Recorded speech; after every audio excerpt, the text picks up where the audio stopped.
Kesulitan untuk bisa selalu memahami, misalnya kita udah mulai nggak sabar nih kita sama anak kita. Tantangannya ketika melakukan self care. Nah, jadi biasanya tantangannya adalah waktu. Kalau untuk self care yang sifatnya fisik, terus kemudian tantangannya adalah kita nggak bisa nih benar-benar mindful ketika melakukan self care. Pasti ada perasaan-perasaan bersalah.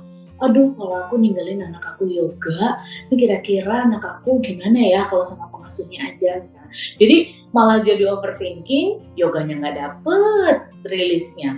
Terus kemudian pikirannya kemana, badannya di mana. Terus kemudian tantangan selanjutnya adalah kalau misalnya kita menemukan kesulitan, terutama misalnya self care untuk pikiran, kesulitan untuk bisa selalu memahami. Misalnya kita udah mulai nggak sabar nih kita sama anak kita, terus oh iya kayaknya udah lupa nih, udah lama nggak self care gitu. Self care pikiran artinya untuk mencapai titik kesadaran kita perlu meningkatkan pemahaman gitu ya.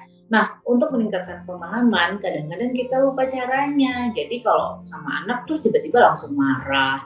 Jadi nggak ada controlling, nggak terbentuk tuh yang namanya self control di dalam diri kita untuk kemudian bisa lebih sabar atau memahami anak. Jadi tantangan yang kedua adalah diri kita sendiri gitu. Pada saat kita akan melakukannya, kayak bisa nggak ya melakukan ini secara kualitas, ragu-ragu. Terus kemudian tantangan yang ketiga adalah biasanya dukungan dari lingkungan sekitar atau support system kita. Bisa jadi dari pasangan, atau dari orang tua, atau dari pengasuh gitu. Jadi hal itu yang kemudian membuat kita cukup struggling ya melakukan self care.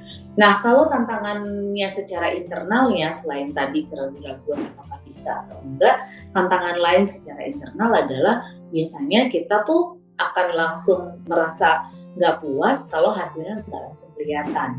Padahal yang namanya perawatan apapun itu pasti ada waktunya, pasti ada step-stepnya gitu ya, jadi nggak instan. Sehingga kita perlu sabar, perlu untuk menahan diri, untuk nggak cepet-cepet merasa bahwa aduh ini kayaknya nggak guna deh. Gitu.